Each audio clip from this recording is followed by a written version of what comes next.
Vai ūdens var būt pa daudz ķermenī? Nu, domāju, ka tas ir nosacīti, bet principā mūsu ķermenis ir pašregulējošs un nekas tur pa daudz nevar būt. Viņš agri vai vēlu tiek izvadīts. Ir tikai jautājums, vai cilvēks lieto pietiekoši daudz šķidruma proporcionāli tam, cik viņš daudz kustās un svīst.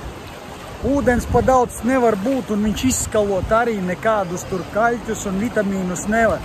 Organisms pats visu zina, cik viņam jāpatur, cik jāizvada, vajadzīgo viņš paņem, lieko viņš izvada.